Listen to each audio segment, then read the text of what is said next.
microphone. Yes, I need some guidance here with the new year. We've got a lot of things to pick up on. Wanted to bring to order the Community Redevelopment Agency workshop session for January 14th, 2026. First order of business is roll call. So, Madam Clerk, if you would, please. Gerard Patel, Here. Ron Whittington, Here. Megan Edwards, Here. Thad Mosley, Here. Kevin Myers, Here. Sydney Talcott, Here. Marcus Campy. Here. Thank you all for being here this first meeting of 2026. Again, this is a workshop session, and we are just going to go through a number of items that our CRA coordinator, Taylor, has for us, and we're going to review these items and have some conversation about them. No action is required on any of the items, right, Taylor? Okay. No action can be taken on anything. Only discussions. Okay, thank you. Mm-hmm. So with that, why don't we start with the first item, which is the elevated code enforcement for downtown. If you want to just lead us through, I know we received your memo on that specific item, but if you have some specific points that you want to make, please do. Yes, sir. So this has kind of been something that has been thrown out a time or two. And here recently, it's come up with council, and they're aware that we're going to explore some recommendations to make for just changing the standards a little bit. And we say downtown district, that's kind of still a little bit to be determined, because the downtown district is one thing, but the central business district is also within the downtown district, so it may be CBD only. Probably makes the most sense that it ends up being central business district. So TBD on that. But under the Florida law, CRAs can support and implement enhanced code enforcement. So, essentially what that would create, it would be some type of almost an overlay in the central business district where the standards are just a little more buttoned up than everywhere else. One of the big things, and I met with our code enforcement officer, and I kind of typed up just some pretty lengthy notes from that meeting, and I'll pass those out to everyone. But she made some really good points and kind of helped to educate me a little bit on the intent of code enforcement and how it functions currently. And one of the, I laughed, but it was a very good point. As code enforcement exists and as our code is written, ugly does not mean violation. I know that sounds a little like, ooh, but, a lot of times we will get complaints that this is not attractive and it's not this. And so just because something doesn't look good does not mean it's a violation. So that was kind of a big eye-opener. And, code enforcement exists for compliance, not punishment. And I think that is a big thing to keep in mind as we just consider this topic and make recommendations and kind of talk through this. Is a big component is going to be educating business owners. Obviously, this is going to be it could be anyway, a very big change should the agency choose to make this recommendation and then council choose to go forward with changing some of the code for downtown. And the goal is not punishment. That's not what we're trying to do. That's not what we recommend. It is compliance with an elevated standard. That's it. And I kind of had thrown out some timeline ideas, different changes that we could make. And kind of the way the process works right now is when a violation is identified, the property owner is given a 15-day notice period. So it's, hey, you're in violation of X, Y, or Z. You have 15 days to basically report back, come into compliance, let us know something is going on. When they don't, they then receive a second notice. That second notice is usually 7 days. At the end of that, code enforcement goes back out. And then at the end of the 7 days, it's, okay, well, you still haven't done what we asked, so now we're going to take you to the special magistrate. That can be as quick turnaround time as 10 days. That can be as long as 30 days. So, really by the time someone is even appearing before the magistrate, you're already 2 months into this. And if it is a true violation, it's probably unsightly or hazardous or dangerous. And so you're talking 2 months of something potentially being not safe standard. In most cases, for first-time offenders, the magistrate does not immediately impose a fine either at that. And they give them an additional, typically 30 days, sometimes a little more, to then come into compliance. So When it's all said and done, it could easily be a 3-month or longer process before anything can truly be enforced. So some of the things that we've talked about is, maybe shortening the warning time period. And instead of that initial warning, 15 days, maybe it's a 7 to 10 day initial warning. And then instead of going to magistrate hearing, there is statute that allows councils to adopt a special ordinance to impose fines similar to a parking fine for code enforcement violations in special districts. So maybe it's, hey, you've got 10 days to fix whatever the topic is, and then at the end of that, you're fined. Those are some things that we've kind of explored and just kind of wanted to bring to you guys and see where you stand on that. And I know the second item on here is the decorative fencing, but I do feel like I probably should have just combined those, to be honest, because they kind of go hand in hand. I think if we're going to impose some new stricter requirements on our fencing downtown, what better time than to do it while we're looking at new code enforcement standards? Because as it exists right now, if someone has up a chain link fence and it is not a true detrimental hazard, it's coming down, it's sticking in the sidewalk, even if it doesn't look that great, it's not a violation. So I do think this is a really good opportunity to kind of look at these hand in hand. So I'm happy to clarify some more, answer any questions that anyone may have, and just kind of talk through this. With that, I'll just open it up for discussion. If you have specific comments or questions, please let me know, and we'll give everybody a chance here to present their ideas. Only one thought, that anything that involves safety should be significantly accelerated. Full stop. I mean, significantly. Anything that involves safety should be really accelerated. Okay. The others, a little acceleration might be nice, but if it's safety, we need to get it down to 3 or 4 days. Okay. 2 or 3 days, whatever. Yes, sir. Or authorize code enforcement in an extreme case to have Public Works, put a fence around it or put a barrel over top of it or whatever it takes. Whatever it may be. If it's safety. Okay. No question. Thank you. Yeah. Marcus? Yep. We're just warming up to the new year here. So I just had kind of a basic question around the fines. Mm-hmm. What is the typical range of those things, just to get a ballpark of? So, as it relates specifically to a code enforcement violation? Yeah. So, kind of two-part answer. So right now, the code enforcement officer doesn't fine anyone. There are no fines issued. There's no citations issued for a violation. The magistrate, I've heard our code enforcement officer, when it has gone, usually, and Heather, feel free to jump in if you have heard otherwise, when it's usually the second or third hearing, so we're talking 2 months in the initial and then another 3 months of going to the magistrate. So we're 5 months in at this point. Code enforcement usually recommends $250 a day. Until they come into compliance. Recently, there was one, I believe, that got, it's at the magistrate's discretion. So I've seen them 200 a day, I've seen 100 a day. It truly depends on the circumstances. But right now, the magistrate sets those.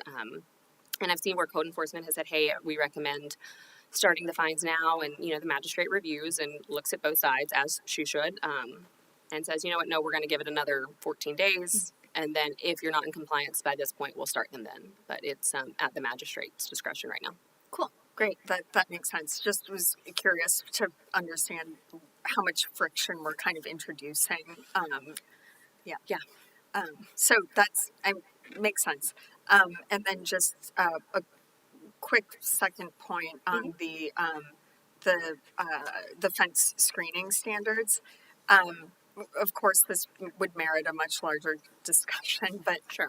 I'm definitely, and maybe we're aligned in this way, I'm always looking for opportunities to infuse some public art into this. And so I don't know, I have no idea what this would look like, but perhaps there's a way to fold, to expand the scope of our awesome public art committee to help brainstorm maybe some ways to make the fences a little more lovely and I certainly don't see why we couldn't do that. So yes, I agree completely. Yay, great, thank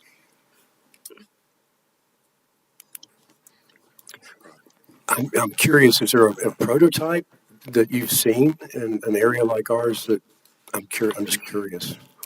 Someone kind of adopting these standards. Are we on the cutting edge? You know, I will tell you this, just to be very blunt, it's not super common.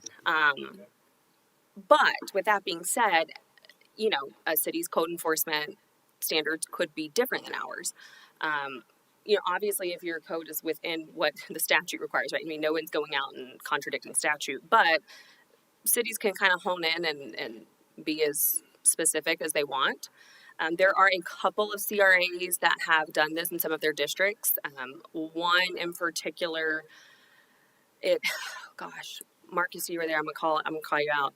It was at the FRA conference. It was one of the sessions. I went to it. I should remember the name, but it was in our pamphlet, and it was like the crackdown on something. But it's in Fort Walton, and it was a very rough area of Fort Walton Beach that had a lot of issues, had a lot of police activity, and they tightened up code enforcement. They changed the way they did it in this specific district, and took them about, I think she said about 2.5 years, but they've seen some significant change. And when she kind of put up the spreadsheet of, you know, the calls for service from police, I mean, it has drastically dropped off once they started really kind of tightening the reins on what you can and can't have in your yard and the way buildings look, you know, landscaping, whatever, you know, however we decide to do it. So it can work, and it does work. It's, but you know, anytime you change something this major, it's a big deal. Thank you. Yeah. Marcus? Do we know which code violations directly reduce property value or discourage investment? I mean, if you asked a code enforcement officer, all of them. Okay, that's true. I can see that, but I didn't know if there were more specificity in regards to. So if our job is for economic growth and development. Sure. You know, then what is it that we're trying? What do the fences really provide as an economic? I understand that they're an eyesore. Sure. So I think from the fence perspective, looking at it through like the, you know, economic developer lens, when you have a parcel that's pretty large and it's vacant and it has, you know, I hate to pick on Dolphin Depot, but that's a massive fenced off area, the space right in front of Margaritaville. Uh-huh. They are not in code violation at all. But it doesn't mean it always looks the most pleasing. And when you're trying to attract a business, let's say, to redevelop the parcel right across the road, and then they see this big chain link fence, massive area fenced off, it probably does make people hesitate a little bit. Like, well, hold on, okay, this is completely vacant. It's just wide open. It's empty, dead grass, dead plants. So it's more about the aesthetics of the fencing than anything else. And the appearance that it gives, that it's kind of a dead area and not a lot of activity. Any other comments from others? Kevin, go ahead. A bit of brainstorming at the minute, so bear with me. Not a fully baked thought here, but I appreciated the precedent question because it's kind of along the same lines of where I'm going. Two questions. If we adjust, I guess, I'll just call them the rules, right? The rules within our functional areas, does it potentially cause an administrative strain for those enforcing? Mm-hmm. I mean, it would, Yeah. right? Yep. Okay. So I think that's something to consider. You're gonna have two sets of rules. Correct. And two sets of, potentially two sets of fines and processes. So I think the complexity there is an important point to consider.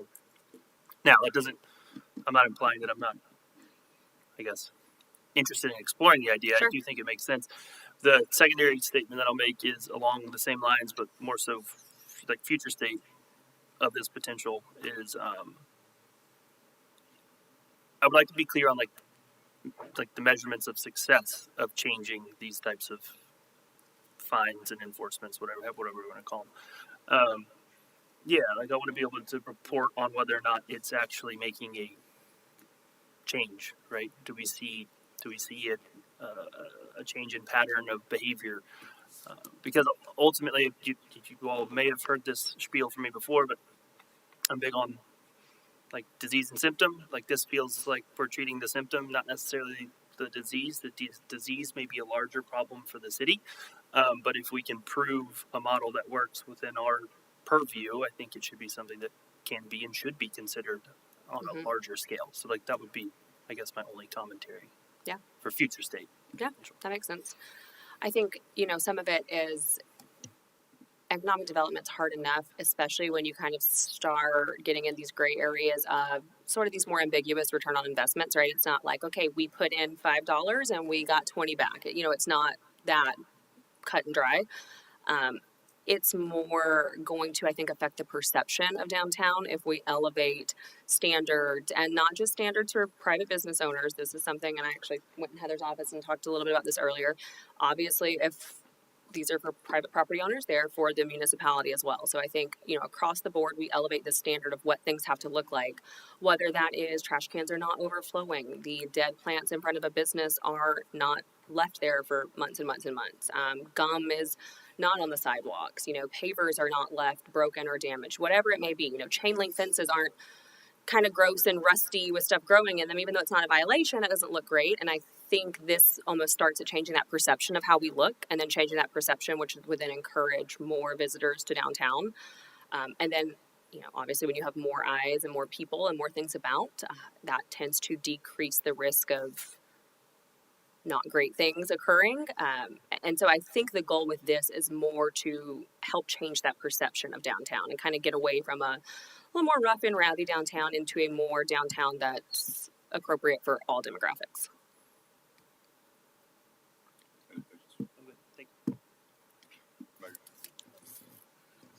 I can say this is pretty parallel to what Jacksonville does. In terms of, I have dealt with a lot of code violations from a commercial residential point of view. As I generally find the issue, I would agree with Taylor, there can be times where it's going on and on and on. I mean, that's why people hire attorneys, right? So you can keep going on and on and on. You can get more time to cure the violation. This is similar, in which it's $250 a day per violation, can be up to $500. I think, in here when it's talking about, looking at the code, sitting here actually looking at the code, and do we need to change it? Does it need to be modified? I mean, in terms of, notice that you're giving for a violator, the statute says reasonable, right? So what's reasonable, right? We can change that. It has in here, if the code inspector has reason to believe a violation presents a serious threat to the public health, safety, welfare, it can just be immediately reported to the magistrate to have a hearing and to push it forward. I think, to Sydney's point, if it's multiple violations, it's here's your notice, and then if you're doing it again, we don't have to give you notice. We can just fine you, right? Right. So I think a lot of it's already in here. I think it's a function of enforcement, right? And that's generally what it is when you go to Jacksonville or you go to other municipalities in which I've done this. Is the magistrate going to sit there and enforce it? I mean, how many chances, how many options are we going to give? And they do have discretion, as they should, right? I mean, are certain things of the nature they should be given opportunity to cure or not? I mean, that's how we deal with landlord-tenant situations, right? Certain type of, or should they be given the opportunity? So I don't know if it's so much that it needs all this change and overhaul, anything of that nature, so much of as it is what policy, what internal policy do we want to say? Do we let's make it uniform across the board. We have reasonable, right? We have the flexibility to do what they want to do to enforce it, right? And I think if we go, all right, well, this time last year we had how many complaints and how many cured versus the year after, it might give us anecdotally, right? Of course, it's not an exact science, but I think we have the tools. I think we have the mechanism to do it. It's just how long do we want to say we're going to let things go on? How long do we want to let people draw it out? Yeah, and I think probably, at least my recommendation would be, one of the biggest changes you could kind of make right off the bat with council. It would be a really good low-hanging fruit would be, right now downtown you're allowed to have wood fence, decorative fence, chain link fence, and as long as it's the purpose of the fences as they exist in the code today are for safety. It is to keep people out, and if there's equipment or things in, it's to keep that in and keep people out. One of the things that they've done in the few CRAs that do this is any chain link fence, it does require some type of aesthetic screening. That may be a very simple starting point. We say, okay, in the central business district, if you're going to have chain link, it's got to be screened. Simple. And I think it's even also basic maintenance, Mhm. right? I mean, we're out at the beach. It just is what it is. I mean, the maintenance is more expensive. It's more often. It just is what it is. But if we're asking people to come in right for investment and bringing in multi-million-dollar things, it should be, it doesn't have to paint it, to power wash it, right? You know, or whatever the case may be. That's, I think, the low-hanging fruit that can immediately give a better overall impression to the health, right? The economic health and the quality of the city overall. Thank you, Megan. Marcus, why don't you? I was thinking on what Kevin was saying in regards to the economic component, though. If that's the case, then we should then be able to track revenue production from the local businesses, because the foot traffic would have been higher, and therefore the revenues for each month should have been able. They should know that number, and so from the standpoint of, you know, does it make a difference economically? We should be able to see by foot traffic and business development. You know, more people, more restaurants making more money, or restaurants going in. Yeah, I mean, in theory, that's a fabulous idea, and if it worked that simply, it would be great.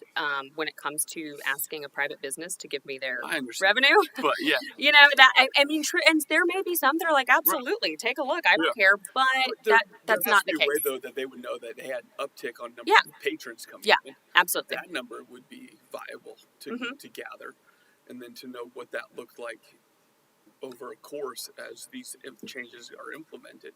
Then you know if there was an increase in either just foot traffic typically that would lead to increased revenues.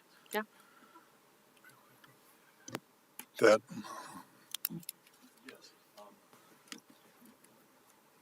The problem with that, Marcus, is that you'd have to take really big chunks of time because there's so much variability due to weather, events. There's so many other variables that affect the foot traffic. It would be difficult to do that, and the only way would be to take very large swaths of time, and that's not that precise. But back to a comment that you made earlier, Taylor. So 6th Avenue, 7th Avenue, 1st, 2nd, that block is in compliance. It has looked like for years awful. I asked earlier this week specifically, and I was told that yes. That is in compliance. Yes. Well, then we need. Now, to be very clear, I am not a code enforcement officer, so I can look at something and say that doesn't look right, and then code enforcement can go, yeah, but it is. So move on. I'm like, okay. Well, I asked you that Sorry. question the other day just because that is one of the nastiest looking parts of Jack's Beach. Yep. And the corner lot development on 6th Avenue North, immediately across from it, has failed, I understand. It will not happen. That strip center looks better than it did, but for years that was about as bad as the lot across the street from it. You know, if you want to sell blood twice a week, that was the place to go. And in between, you could hang out in an empty storefront by going in the back door, which was not locked, and just live there and then go sell some blood.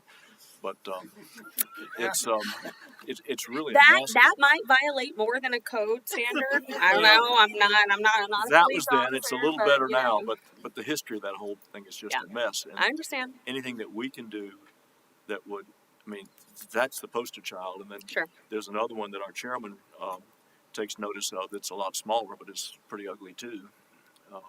And that's right in the middle of Jack's Beach, you know, right smack dab in the middle. And, you know, things are shifting. I mean, we've got Joe's Crab Shack closing. I don't know what'll happen there. It's going to be Bubba Gump's. Oh, really? Okay. Really? Yeah. That'll be interesting. And, you know, it's just that chunk around 6th Avenue, 7th Avenue North, anything that could make that look better would be a big plus. I understand. It's just a death zone. It is, and it's a challenge, right? Because they are in compliance, and there's not an aesthetic standard that we can say, okay, you got to do this. And you know, our I will give kudos to our code enforcement officer. She has probably the most certificates in education and code enforcement of anyone I've ever met in my life. She makes sure she is up to date on all the rules and what's changing. And she made a statement that was, I can appreciate a really good one-liner, right? Like I like a really good zinger, and she really got me this morning. We were talking through this, and she said, just because something does not meet your aesthetic standard does not mean it's a violation. And I was like, valid. That's a great point. And, I think it's very challenging for myself, who's looking at things from an economic development standpoint, the board, who is on this board that promotes redevelopment and growth and the elimination of slum and blight.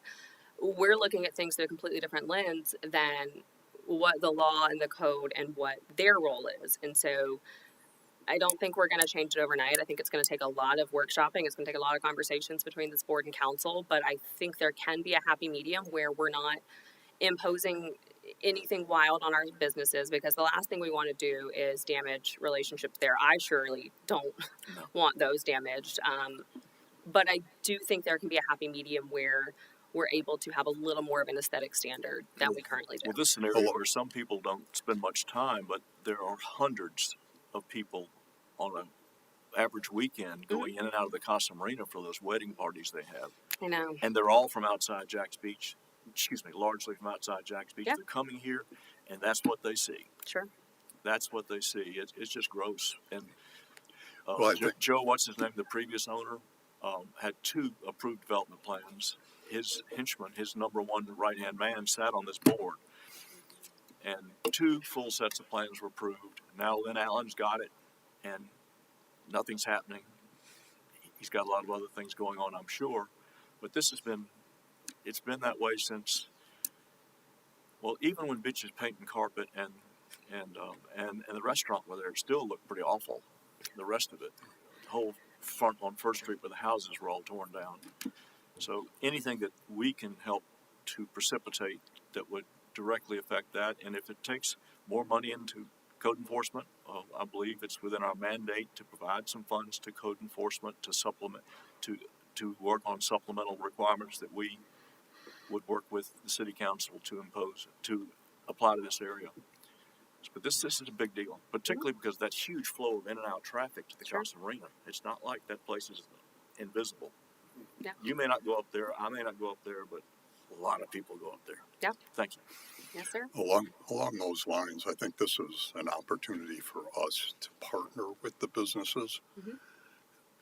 And what I mean by that is that maybe there's a way, and we've already got certain grants in place, maybe there's a way to put some other grants in place that allow partial participation in putting up screening or whatever is appropriate, so that, we as a city, yes, we're looking to make improvements too, but we're going to help you business owner, to do some improvements on your property. Yep. And, just taking that parcel that's just north of the pavilion, it would be, I think a good opportunity to sit down with that developer and just have a conversation and say, we're interested in working with you. How can we put, some money into the deal to make that look better on our main street? Yeah. And I think that's one of the things we need to evaluate down the road here, along with, what is a budget? We need to establish a budget for this, because I think it's going to take a little bit of money, whether it's what Thad just mentioned about, bringing in some additional personnel or whatever is necessary to help us with it. But I strongly support doing something in the way of code enforcement in the downtown area, because we've got a number of issues, whether it's dumpsters or dumpsters sitting in right-of-ways where they're blocking pedestrian walkways, and pedestrians have to go out into First Street to be able to get around the dumpsters and things. Sure. There are ways that we can help each other, because I think, for this specific business, the dumpsters are sitting at right at their front door, and they sit there almost all day long. I'm surprised they leave them there for that period of time. But it would be beneficial to us. It would be beneficial to that business owner. And somehow we just need to make a look as like we're working together on these issues. Right. Because we as the other thing that we need to take a little bit of a look at is there are a number of alleyways, I believe, that occur up and down the different avenues. And those alleyways we need to take a look at. I don't know which ones are specifically public and which ones are privately owned. But I think a number of them are public. So do we have a responsibility for doing some things to improve those alleyways to not make them look the way they do today? As an example, there's an alley that's just north of Lynch's. It's between that and that empty lot. I don't know if that's a private alley or if that's a public alley. I'm sorry? It's the city, and it really needs some help. There's another one that's north of Mangoes. Another question, what there runs that whole block along the backside of that retail development. Again, is it city or is it public? And if it's city, what do we need to do to improve that? Maybe just a little bit of landscaping would make a big difference. Okay. But some things that will help improve it. And I think through the code enforcement, we'll identify those items that are city items and those items that are business owner responsibilities and work together to really make a unique little impact to the downtown. Okay. Going back to the art part of it a little bit, the one thing I'd like to see us maybe take a look at is the parking lot that occurs behind Oaxaca, and there's that alleyway that leads out from there to First Street. It'd be interesting to do some kind of art lighting that takes that parking lot into account, and then that alleyway leading out to First Street. It'd be kind of interesting to see what we could do with that to make it more of a desirable path. Right now, it's looking a little bit worn, and I think we could do quite a bit with that. Along the lines, and I know we kind of jumped into a second conversation about the fence screening and so forth. Mm-hmm. Obviously, that's one that I've been supporting for some time. Yes. I think there's some good examples of some recent things that have been done in the city. If you go down First Street to 7th Avenue South, 8th Avenue South, there was a building torn down there, and the black fencing that was put up along with the silk fencing was done very well, in my opinion. It'd be great if it's not just black fencing, that there was maybe some kind of logo or something on there. There's a number of municipalities in Florida that require that you put on those screen fencing the name of the project, maybe a rendering of it, contact information in case of emergencies and things to that extent. And maybe that's something that we could work towards implementing into our code requirements also. Heather, I don't know if you recall, but probably a couple of years ago, I sent a matrix to you that I had just run across from several different municipalities in Florida and what they require for their construction fencing and things. And some of them were very descriptive, and they talked about logos and the amount of opacity of the screen itself and things. I thought it was a good stepping stone to look at, and if you need, I can always send that to you again. And again, I think that that's something we ought to work towards. Yep. And again, in concert with the business owners, what are we as the city willing to put into it to show the right direction, and then hopefully we get the support from the businesses. Yeah. I'm sorry. Any other comments? Does that give you? Believe it or not, yes. I will say kind of the one thing I've kind of heard unanimously, and if someone does not agree with this statement, just kind of throw your hand up. But it sounds like everyone is pretty okay and on board with exploring a little further down the path, at least of definitely this fence screening and figuring out how we can make that aesthetically more pleasing. Even the potential option of offering a grant assistance program to existing. And, maybe it's something that if you currently have a property that has a massive fence and you need help, the program is there for assistance. And then, maybe a year or two down the line, once we've kind of established this as a standard, that grant can kind of fizzle out and it does become the responsibility of someone building down here. I do think it would be hard to change something one day and then go, okay, you've got how many, thousands of feet of linear fence? Good luck. Screen it. You've got 10 days. That obviously is not what we want to do. So I'll explore some options on that and some things that other communities do. And then I also made a note to talk to the guys down at Parks and Public Works and just get some contacts that do the fence screening and just kind of get some rough estimates on kind of what the range of costs looks like, right? Like a solid color, one singular screen versus something very dynamic with graphics and logos, and just so we have a better understanding of what costs are even associated with this. So then at some point, if we do want to develop an incentive program, we have some basis on what numbers we're going to need to look at.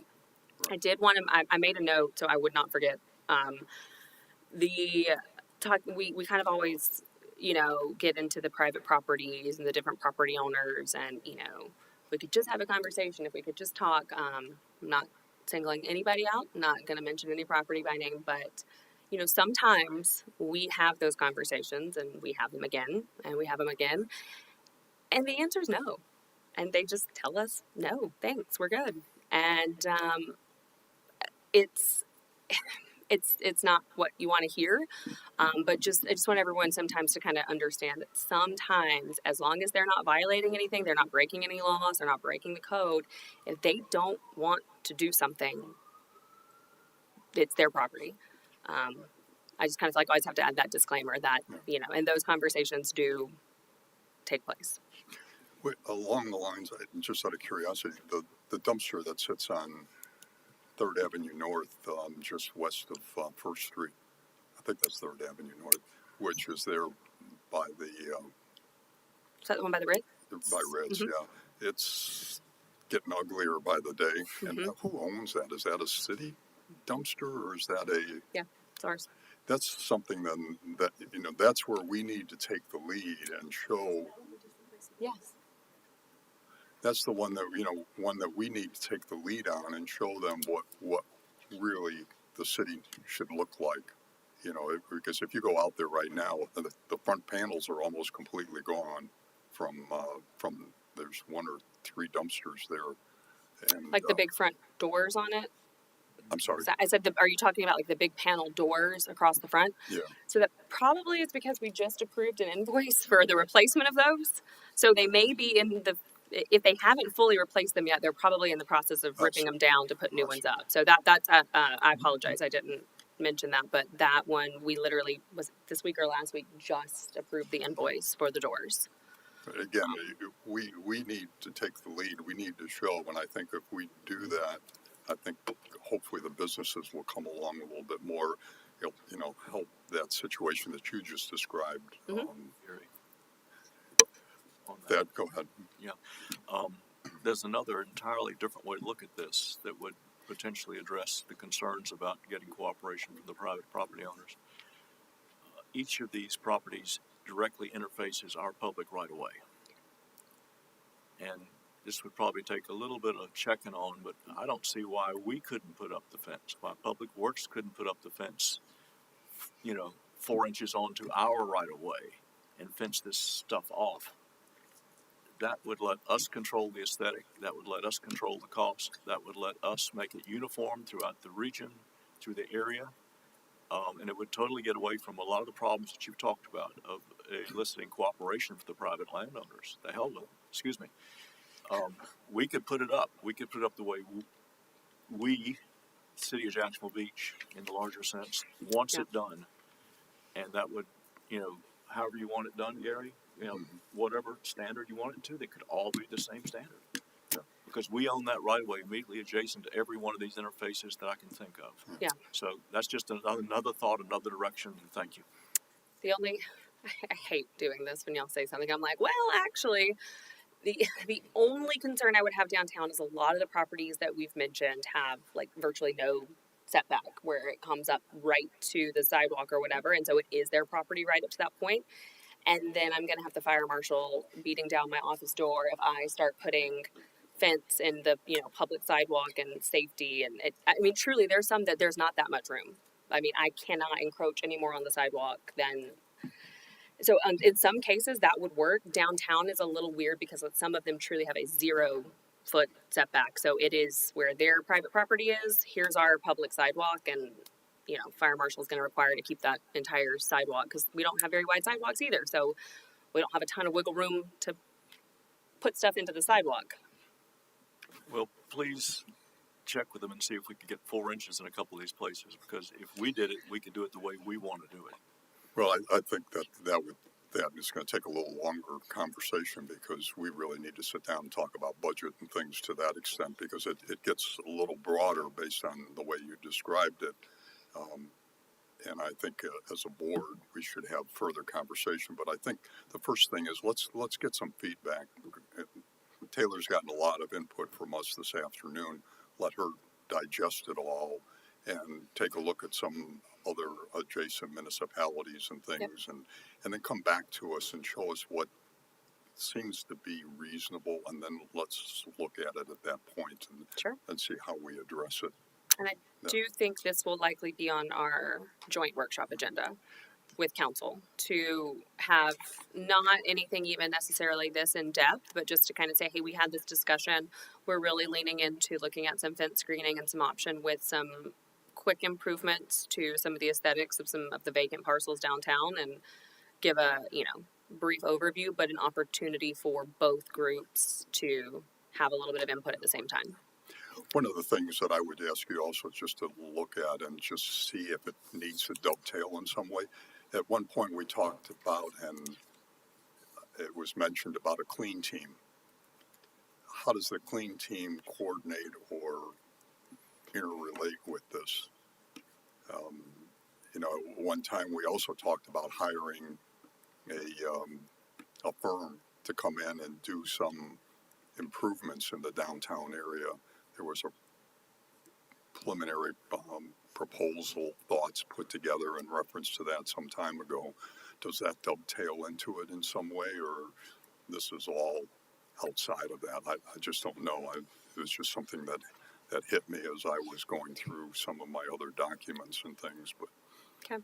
Gary, back to the if the city could do it, if I owned that block between 6th and 7th and 1st and whatever, I would be thrilled if the city asked me to give them a temporary fence easement of 6 inches and took over the responsibility for fencing it. That would, I'd sign that easement in a flash. Again, we really need to look at how much of this can we do, because if we give them the money to do it, they're not going to do it all the same way. They're not going to do it necessarily the way we want it done. Well, I mean, that's the beauty of if it's a grant. It's And up the money's to gone. us. And no, because all of our grants are reimbursable, so nobody would get any money up front, and they would have to be in compliance, just like our facade grants. I've had to withhold facade grants before for somebody not doing something they said they would, or the way they're supposed to do it. So that is one really nice thing about the way all of our grants work thus far, is if that was going to be a grant for someone, they would have to upfront do the work, do the money, and then they are reimbursed on the back end once it's sufficient to the standards that we set. And then they've got to maintain it. Mm-hmm. Again, I really see some advantage if we could put ourselves in a position of doing it. It shouldn't cost any more than what they can do it for. Maybe. I can't imagine it would cost less, but perhaps. And we could have all the same colors, the same logos, up and down First Street in the small area that you're talking about, and the big area that we're all talking about. So it's just something to look into, I think. A lot simpler than going through the whole grant and you didn't do it just right, whatever. okay, we've kind of touched on two subjects here Yes, at the same time. like I said, I should have honestly combined them into one agenda item. That's on me. That's It fine. could have been one. So my question is are there any other comments from any other board members as it relates to the screening or in reference to the elevated code enforcement? Nothing. Okay. Taylor, if there's nothing else, I think we can move on to item C on the agenda, which is the boardwalk activation. Yes, sir. Sounds good. All right, so this one, we're very excited to be at this point. I will say we have a draft of the boardwalk ordinance done. We've kind of got all of our back end in office things like application and all the technical specs done. What we attach today is the framework that will allow the activation in a controlled manner. What we don't want to do is just open a free for all, right? That's no one's trying to have craziness out there, but it is interesting that we're one of the few boardwalks in the state who on a really hot July day there's nobody selling frozen lemonade on a boardwalk. I mean, everywhere you go you can get a frozen lemonade or an ice cream or a sandwich or whatever it may be. So we kind of attached some structure of what we are recommending as the initial uses, and did want to kind of hone in on a couple of things just because they're a little vague in here. So one, for example, that we discussed internally with kind of our team that's building this out, and then would be essentially the same team that would take in the applications and either approve or reject applications for the use.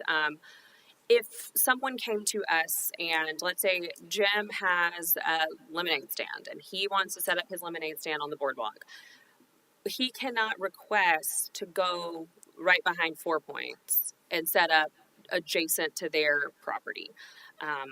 What we talked about internally was designating specific zones that are kind of fair game. So that would be anything behind the city parcels.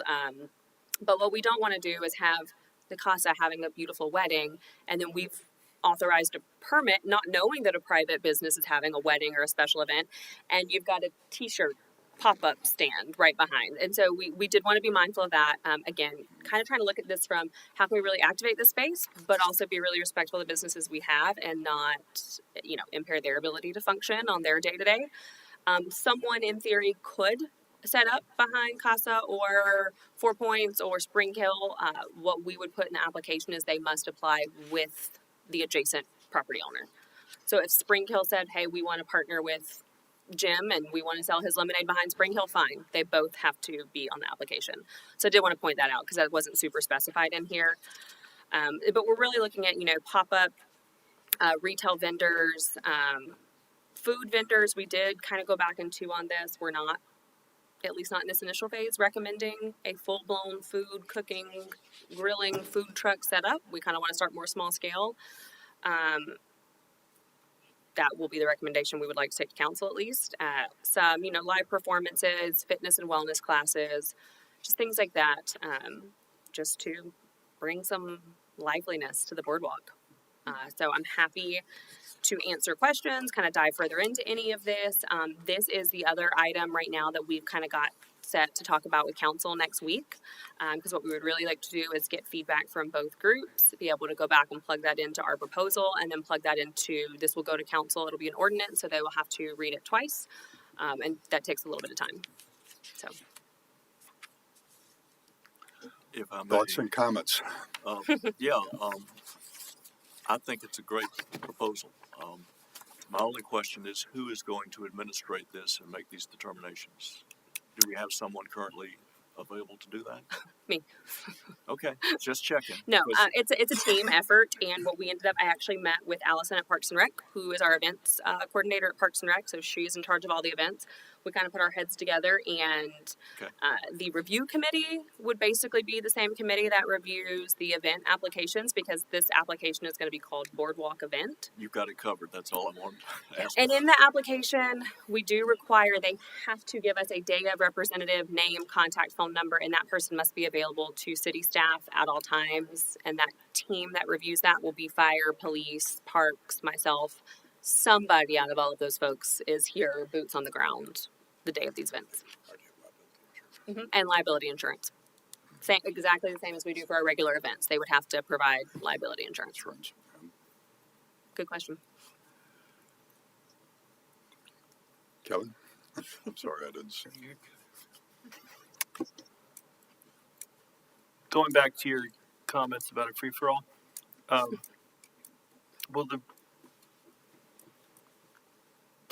say a little bit more about the intention we're going to inject into this weekend of the month. we're going to have these types of vendors, or not? Is that Right. part of this design? I didn't see it jump off the page, but So, yes and no. It's a little hard to right now be at that level of like specificity to say, okay, these type of weekends we're going to have X, Y, and Z. These type, just because right now this doesn't exist. Yeah. So, if we get 3 months into this and we're like, okay, we're getting nothing but people wanting to like, who knows, something random that we were like, okay, we never really thought that would be a thing. Yeah. Maybe we regroup and we pivot a little bit. Something I also did not say at the beginning that is on me. This is being proposed to council as a pilot program. So just like we did with outdoor dining, Yeah. doing an initial 2-year pilot phase to make sure it works. And that way, if at any point in the pilot phase, it's like, whoa, this is way out of control. This is not working. Council has the ability to say, you know what? No more. I think right now the goal is on nice weekends where it's not a holiday, we don't have major events going on. It's kind of dead down here to be able to say, hey, that market that you enjoy going to. Well, they're setting up on the boardwalk this week and encouraging people to venture down here, do things that they're maybe doing in other parts of the city to try to, on those slower weekends, have more people in the downtown. yeah, I'm good with the fluid nature. I think I'm a bit apprehensive if we end up in a space where I don't know, we've got a specific type of live performance and then frozen lemonade. I just want there to be a little more structure around. Sure. And I think limiting the zones, limiting zones where what we didn't want, and as we got to talking about this, is you look down the boardwalk and you just see nothing but mismatched tents all up and down. Yeah. That really gets into a realm where we don't want to be necessarily. And so I think designating, okay, the city owns Seawalk Pavilion, we own this area. So this is a designated area, we can have events here. If one of the hotels wants to set up their own stand adjacent to their property to sell their own products on the weekend, right now they really can't do that. So I think having designated zones will also help from Fair. having that cluttered, kind of overdone appearance. Okay. Thank you. Ron? Allison's the person we go through to rent the pavilion out, correct? Yeah. Okay, so same type of format Yes. for folks that are applying. And to be fair, she loves this idea. I told her I was going to tell everybody that I talked to the events person. She's all about it. Any discussion about when you say low cost, what kind of fee arrangement you're thinking of? So we have a draft. We have a tentative fee schedule. I will be very honest. It was extremely challenging to figure out what was appropriate. Mm-hmm. Because obviously if somebody's going to set up shop on the Daytona Beach Boardwalk, that is a massive boardwalk with thousands, and our fee structure is not going to look like that. Right now, the way it's set up is we ask the applicant, to estimate the number of attendees. So if it's a yoga class and they know they have 30 people signed up, they would fall within like the 0 to 50 category, and it would be X amount of dollars. If it's 50, I think we had 200, it was one, and then 200 plus.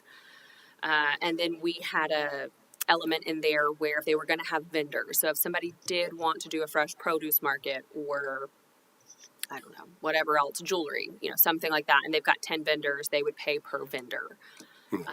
With that being said, council may say, it's a pilot program. We're not doing that right now. We'll establish a fee structure further down the line, but in this initial phase, we're not doing fees at all. So I've kind of been a little withholding on that just because I don't know what that's going to look like and what kind of support that'll get.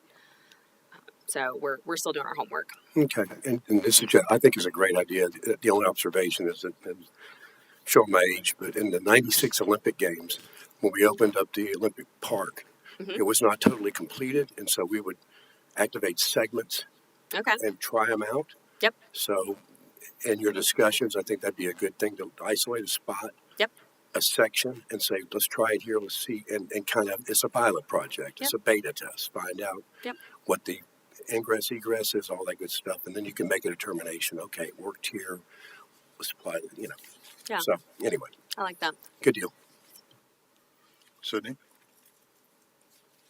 I guess maybe in a similar thread. I wonder if within all of these different activation techniques, so like food or music or wellness, Perhaps, and maybe this is a topic for the workshop with council, we could all align on a prioritization within each of those for like, we feel like live performances is gonna be it, and we should, like focus on that first. And so kind of like putting a little bit more structure around it, similar Okay. to like picking a location and sticking with that, like picking, like our top 3 that we experiment with in terms of the activation techniques, and then, moving on from there. Just to like, it feels like really exciting and like, oh, we could do so many things right now that maybe it's like a little bit of analysis paralysis where there's so many opportunities that perhaps we could trim this list down a little bit more for, our phase 1 or, Yeah. yeah. I think that's a fabulous topic for next week, for sure. Megan? 2 things. Shade. I assume that, right, we have on here that it's going to be temporary umbrellas or shaded structures. I think we all know, right, it's where we go fry an egg right now for majority of the year. Yep. And I assume we want to have it activated, not just during special events, right? We have these other businesses that are there. They would love to see the walkability, people walking by, stopping in for a drink, Sizemores, all of that stuff there. So I don't know if that behooves us as the city to say maybe we need to create more shaded areas. And then in terms of getting interest, as we're talking about trying it out, is this something that people are going to like? We might want to consider getting existing events that already have a following, right? I'm picturing Farmers Market, the one that's on Penman. I don't know what their commitment is there, but where there's already a following, where we say, let's try it here, right? Instead of coming with a brand new concept in a brand new area with a brand new everything, let's get this event that has a following. Does it work here? Give us feedback why it did or did not. Yeah. Because I'm assuming that's kind of the type of things, right? I would love to have something like that. You wander around down there, or Neptune does Art Walk, or downtown. Is that kind of like where we're trying to go? A little bit, Okay. possibly. And through Allison and the team that handles events, we have events kind of that are reoccurring in the Latham and Seawalk and downtown area, and they are very eagerly awaiting the ability to move to the boardwalk. Now, granted, those are larger events, right? Sure. That's not your small 8 jewelry vendors, produce stands, but there is a demand, at least right now, from some of the event promoters. I think that could be something really cool, right? Particularly once Latham Plaza gets there, right? And then it's Well, and I think, this is something Allison and I discussed as well. I think it's important to fine tune this and get this to a position where it's ready, where we can have this ordinance done, adopted, and in place before we do break ground, because it will give events the room they may need to shift while a third of that plaza is under construction. Okay, well, as it exists now, they can't do anything with the boardwalk. If this is approved and adopted by council prior, or, kind of at the same time as that, then we're able to also continue to help those events with, hey, we know you can't use over here. However, you can do X, Y, and Z on the boardwalk now. So that's another reason that this is a pretty important ordinance. I think it'd be amazing, particularly with the outdoor dining, with extending it out. It just all makes sense. But again, with Latham Plaza, we're making considerations for shade. I think if we're relying on the vendors to do it, it's likely not to occur, or we're going to have a million different, whatever it is. And again, if we want it to be used all the time, it might be incumbent on us to do something about that on the boardwalk. Thank you. Kevin? Back to the topic of trying to determine what we should try versus not. And I may be opening a can here, but can we ask the community? I think that's a fabulous question for you to ask council. Miller's like,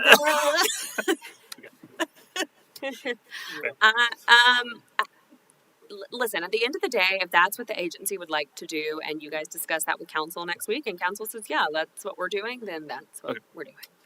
do they have is there an opportunity for them to, is there an opportunity for them to, how does this work? Does the city have an opportunity to come tell us, no, we don't want the boardwalk activated, or what's the procedure here? Do we just get to unilaterally say this is what we're doing and we're picking the events, or how does this? Right, I guess what I'm saying is, if we're pitching it to the city, is it doing? So I just procedurally don't. normally, as it works now, that kind of would be like asking the public, like, hey, do you still want to have whatever this festival, or do you still want to have that? So, because the process that we're following, at least internally and procedurally, is the same as an event. So, what it would look like without doing that would be you guys discuss with council, we take an ordinance to council, we adopt whatever ends up coming out of the joint workshop, and then from that point forward, it's an internal procedure just like any event would be. With that being said, obviously now we have, newsletters and videos, and we would promote whatever we have going on.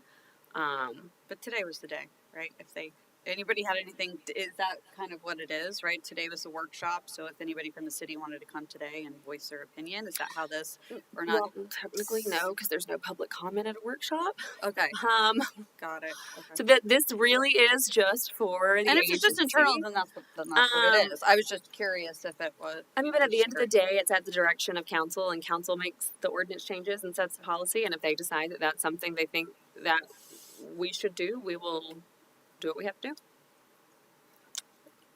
Marcus? Okay. I just want to dovetail on what Kevin said. What we could do is get feedback, some mechanism to get feedback at the events, during the events. What did you like? What did you not? Or after a month, or after 2 months. What you like? What do you not like? I think it's going to be a lot of fun. What is the status? The other pilot was on the outdoor dining. Just I don't know. No, you're fine. Where is that at? So And they what? extended it, and we extended it up to some more of the avenues. At this time, none of the other businesses have taken advantage of that Okay. yet. We had one that expressed some interest, but there were a few hiccups there. With the future of the Deli-Cone Plaza and what could happen there, depending on what they decide to do, that could be a huge benefit to anything they do on that parcel, because that area is. And what was the time frame on that pilot? Was there a time We on it? extended it for quite a bit, 5 years, I think. 5 years? Yeah, and that was extended last year, so we should still have like 4 years left in that. Okay, last thing. Yeah. I would assume that during this pilot, it would preclude like the big air show. Is there certain weekends where you wouldn't have anything? Yes, Okay. if we follow our event policy, because we do not do or allow private events on holiday or major weekends. So, and truly that is just to just keep things safe. We don't need too much happening. And I keep the last question. You're It's fine. the last question. Enforcement, security, would that just be our existing officers? Yes Just that and would no. be So rolled depending into on what they're depending normally on the doing? scale of the event, I mean, if someone comes to us and says, "Hey, we're going to have a private event in conjunction with this hotel, and it's going to be massive, and this, that, and the other," there is an area of the application where we do require them to provide us with their security plan. If this is a local garden club and they're wanting to set up 3 tents to sell floral arrangements, I don't think we're going to need extra security. So it'll be on a case-by-case basis. Okay. But correct me if I'm wrong, that's how our events operate now. It's every event, and that's why we have the event committee that reviews it, and PD is a part of that. And so based on the size and what's going to be at the event, then dictates what their security plan has to look like. And we would follow that same format. Okay. Thank you. Dan? When will we commence the work on Latham Plaza? No comment. I'm just kidding. We have the 100% drawings. They're done. Everything is done. We are waiting on Florida Fish and Wildlife and St. Johns River Stormwater Management District to sign off on our permit. Florida DEP has already signed off on our field permit. So we've got 2 more signatures. We are waiting, and then we will be able to produce documents for bidding. So what's your best guess? 6 months, 9 months, 12 months? God, I hope not. Whew. Our consultants think we'll have a really good idea of where FWC and Water Management District stand in 30 days. Well, some people get frustrated with us for being so slow on getting things done. And I think we need to keep the timelines pretty public if we can. That's just something that was on my mind. Sure. The other thing is, as far as public input, I would suggest that we have a comprehensive plan and then ask for input on the plan, because so many members of the public don't know a whole lot about what the boardwalk is and isn't as it is. That's just a suggestion. I mean, if we had it all together, Sure. and in basic agreement with council, if we wanted to get public input, that's when we should try to get. Thank you. Yes, sir. Taylor, I spent a little bit of time just brainstorming, thinking about what's going to make the boardwalk successful. I came up with a number of different bullet points, and then went through your memo, and I was happy to see that there were a lot of things that correlated to what I was thinking. A couple of things that I didn't see come up was it's something to think about is that to develop a signature identity for whatever we're going to do out there. You know, if we can establish some kind of identity for this. Along those lines, we need to think about what we would do from a marketing and branding standpoint to help make it a successful event. Well, we have to be careful. We cannot, as a CRA, fund marketing and branding. I'm sorry, I didn't. We can't market events as a CRA. The statute changed in 2021. We are not allowed to do any event promotion or marketing. Oh, that's an interesting point. Yeah. So that's not great, But even if you do it as a larger, doesn't matter. boardwalk activation, that doesn't. We can, so in that, and I'll be honest with you, I don't like getting into the gray where the statute is involved. It scares the daylights out of me to start getting into the gray area, just from what I've seen happen to other CRAs that get into the gray area. The city can say, hey, like, for example, we can do a whole Take Two Tuesday video. Those, I know I laughed at them when we first started doing them. They have done phenomenally. They've won an award. They are very popular. So we can put videos out and explain the process. The city can share things on the Facebook page. But we, as the CRA, cannot promote, unfortunately. Trust me, I agree. I would love to be able to promote the events, but we can't do it. Some of the things that I think are going to be real important that we need to look at is you mentioned sound levels and things to that extent. I think that's going to be critical, particularly dependent upon where these elements are set up.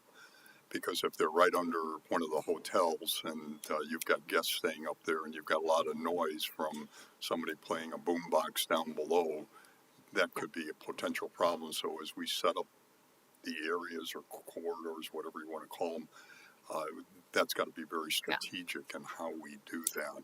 Anything set up, though, to remember under a hotel would be in conjunction with that hotel.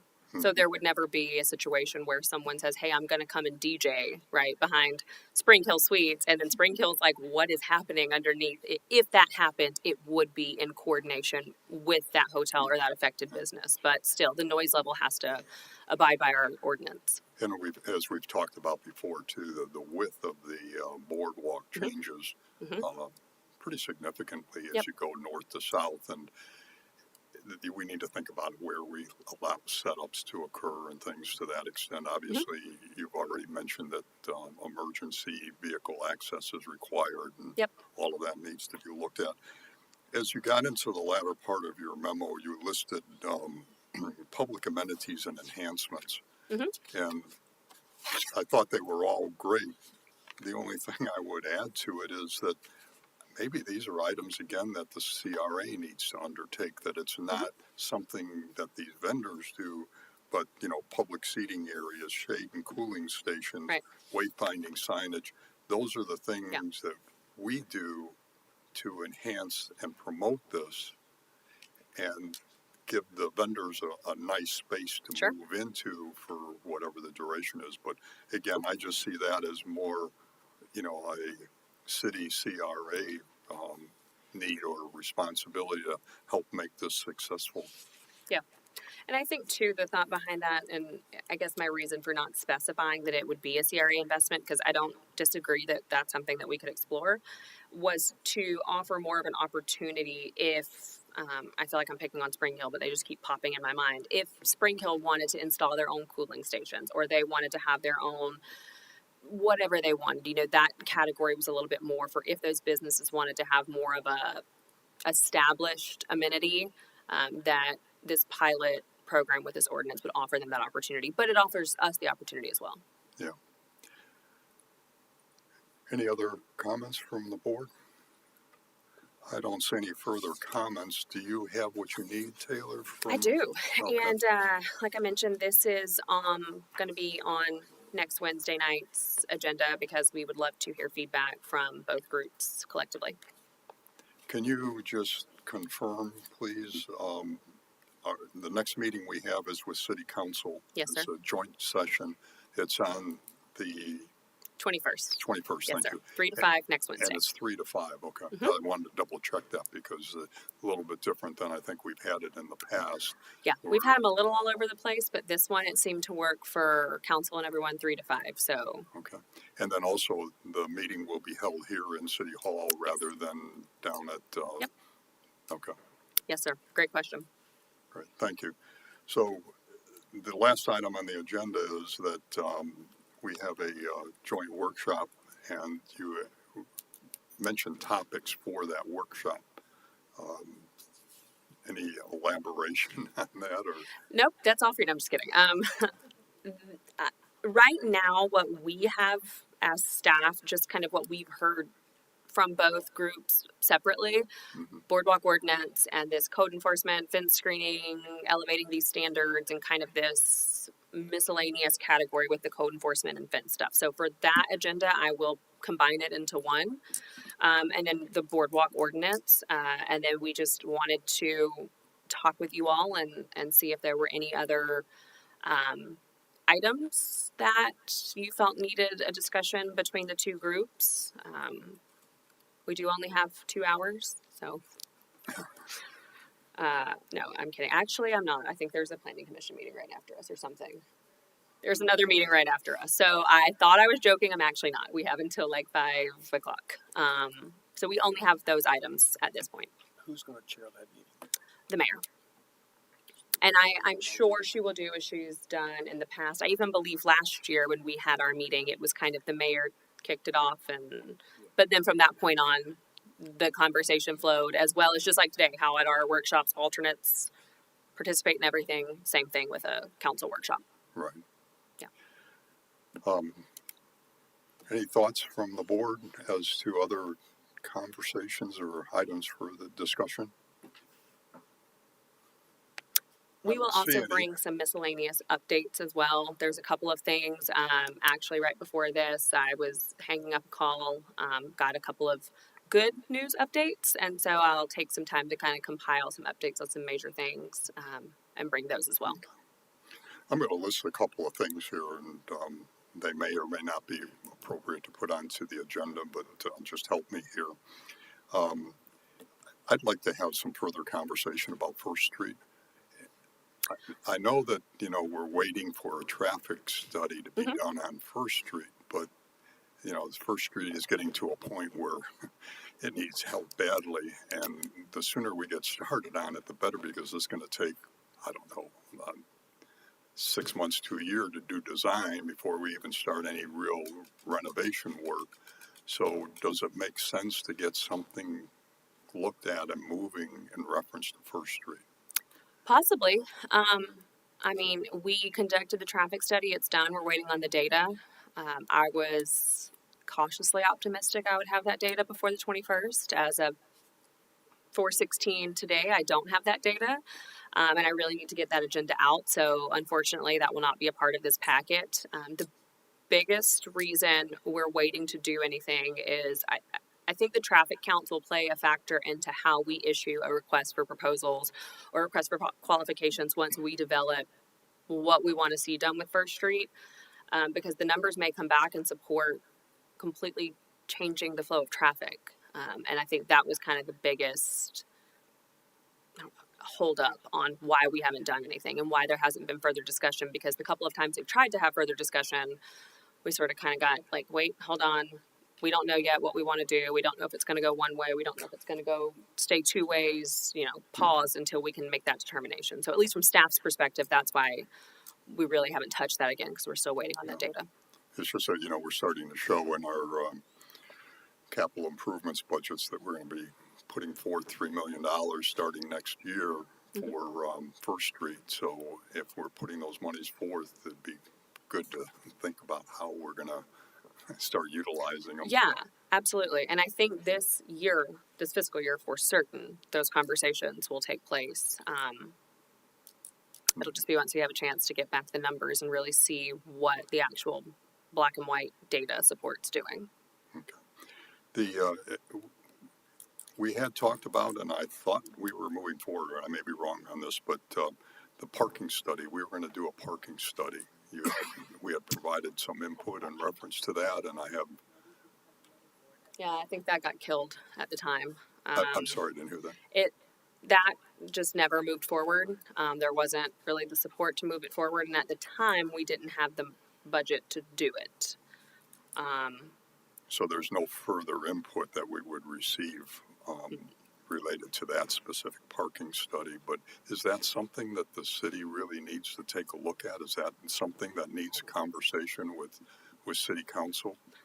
I mean, it goes back to the whole discussion about, do we have enough parking downtown or don't we? And, I'm not suggesting one or the other. Sure. I'm Yeah. just- I mean, I'm one of four sitting at the staff side table, so I'll speak my opinion. I think when we did our market analysis with GAI back in 23, it was maybe, that was specifically just for the Latham Plaza parking lot area, but we kind of got a lot of information from that.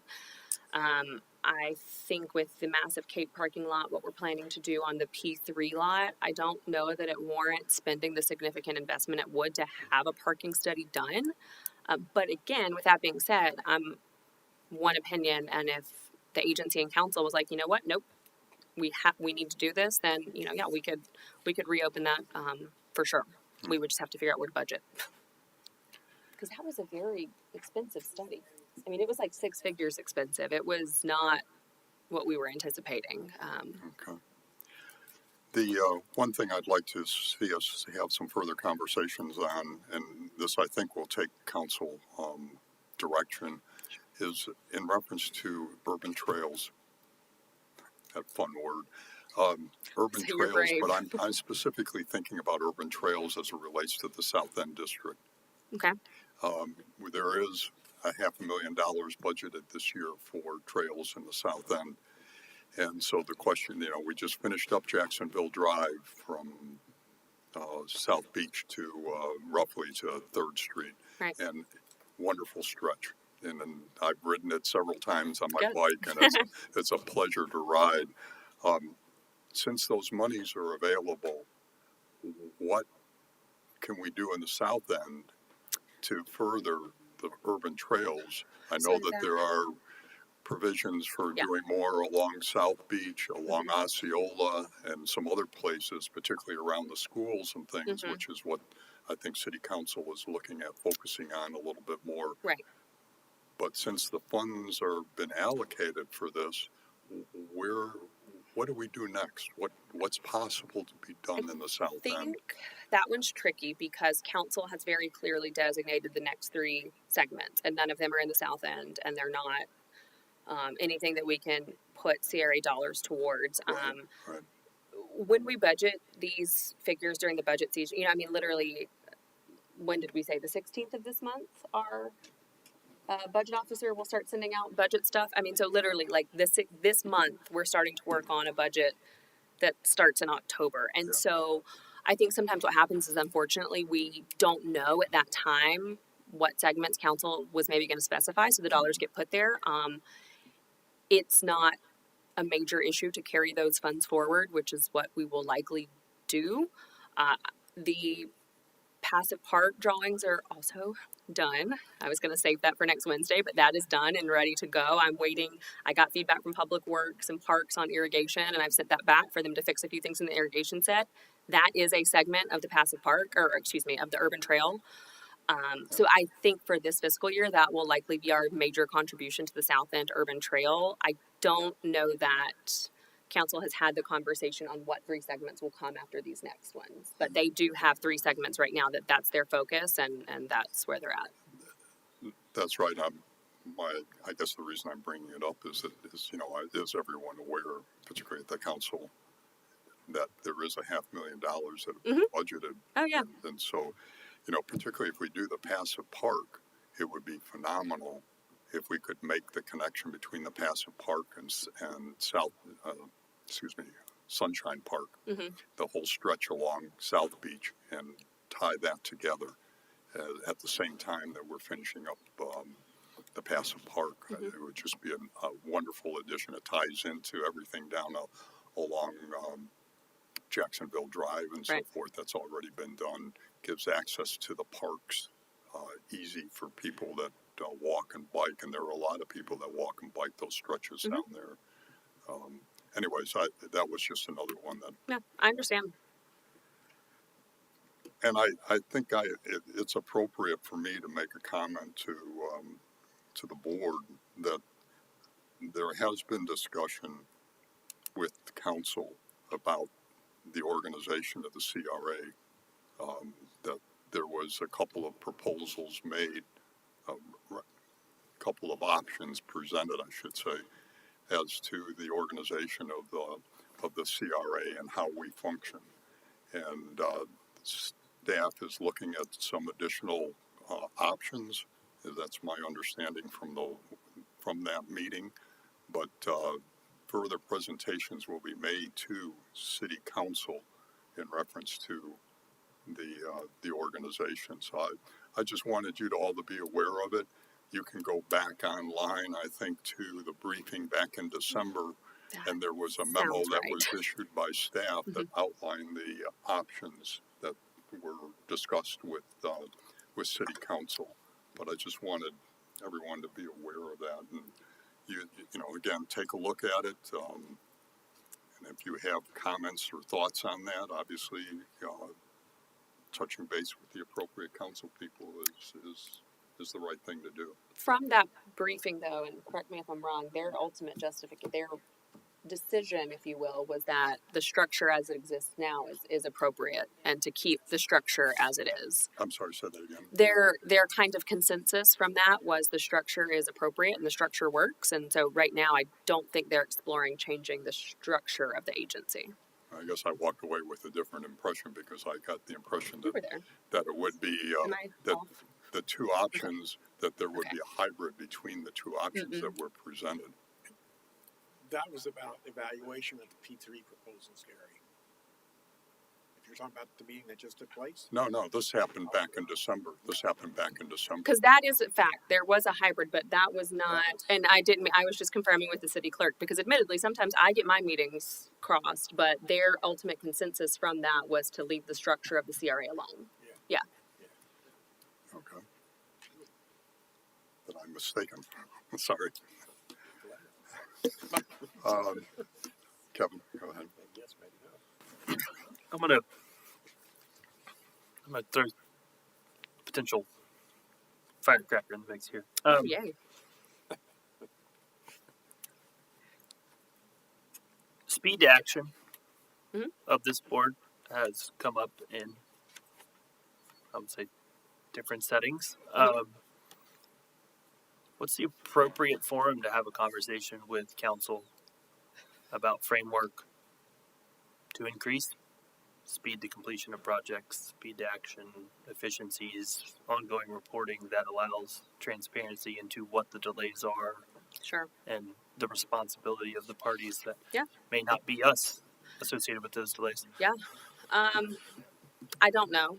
And I hate that answer, but I truly don't know what's appropriate. Because Neither do I, hence the question. I don't know that is something that needs to get ripped open in a meeting with there's 7 of us, 7 of them, 14 people.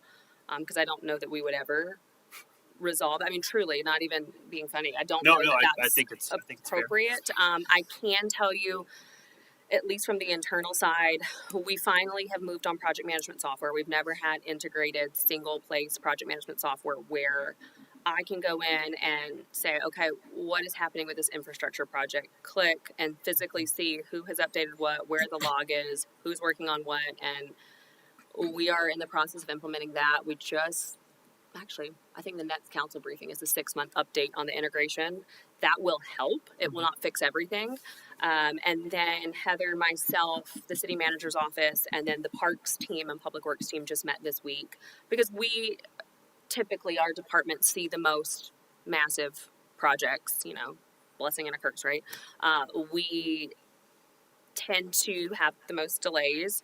And something that we are planning and would like to do in the near future is Public Works has a group of 21 firms under contract that we utilize sometimes when we bring things to you and say, hey, we're doing this off of a continuing services contract. Those are the contracts we're using. Those contracts are specified to typically Public Works parameters. So whatever parameters were put in that request for qualifications is what we have to work off of. We cannot change them. What we are working on now with planning, CRA, and parks is issuing our own version of that is tailored towards our needs. And a major part of that is budgeting and benchmark timelines that have pretty hard and established penalties for not doing things in a timely manner, because that is something we recognize that is lacking right now. So a lot of it has just kind of, unfortunately for everyone, been living and learning and seeing what's working and what's not, and kind of finally getting our hands around it and realizing what we need to do to streamline our processes. So that is something we're also actively pursuing. Gary. Yeah, Ben, go ahead. To that point, and we touched on this earlier, I certainly sense frustration with the CRA because we don't get things done very quickly, and I'm speaking very broadly here. And I think the only way that we can deal with that, again, is to keep our timelines on these big projects that we're talking about that are underway. Make sure that people know, however we broadcast the information, you know, what is going on and why it is taking so darn long. Better communication. I mean, I can't make it go any faster. Right. And you can't either, but we No, can at thank least you for saying that. but we should at least make it easy for people to see what the timelines are and the problems Understood. are, because it's not that you guys are holding up, I'm not holding up, you're not holding up, but it's not getting done as quickly as some people think it should. Sure. And some of those people have a fair amount of influence on the way things are done, so we need to make sure everybody's informed. Yeah, understood. Thank you very We much. can work absolutely further on our communications, for sure. Along those lines, obviously, you know, we have been making some slow improvements and initiating some things that are helping the timelines. And the best one right now is the for whatever reason we call it the 900-day project, which had a 900-day duration, which apparently is getting done in roughly 700 days. Yes, but the that was partially because of the fact that there were some incentives put into that contract that helped that contractor focus, and some better resources put onto the project by the team members and things like that in order to meet the schedule and for them to get the bonuses that were available. Hopefully those kinds of things we can look at in the future. And hopefully there are some other things that we can do too to help us get the projects done. But I agree, communication is the big part of it. If we can communicate it clearly, and if we have hiccups in the process, then let's stand up and say we've got a hiccup and here it is, and this is what we're trying to do to minimize it and keep things moving forward. But you know, looking back at the capital improvements list for this next year, there are a few large projects, but most of it is public works related stuff, and it has to do with stormwater drainage that's heading out through the central basin. That is part of the CRA projects. But going down the road, there aren't at this point that many large projects identified. No, because that's because First Street's going to take over after these public works are done. Yeah. That'll be the big one. There may be some other ones that'll come into play. And Oceanfront Park at some point over the next couple fiscal years is in there to do some substantial improvements there. So there are definitely some aesthetic improvements, but we had to get the under the ground stuff working first, because what we didn't want to do was go and improve all these pretty things and not fix what's under the roads. But learning from these processes and learning that, okay, incentivizing that works, building in better timelines to our contracts, that may improve. Those are all things I think we can take going forward for our future projects. Yes, I agree. I think that the thing I would like to encourage us to do over the next year is to really, let's just focus on the things that we've got on our plate now. It's easy to add things to it, but let's focus on those projects that we've talked about for some time, whether it's Latham Plaza, Oceanfront Park, the Passive Park, the low-speed vehicle parking lot.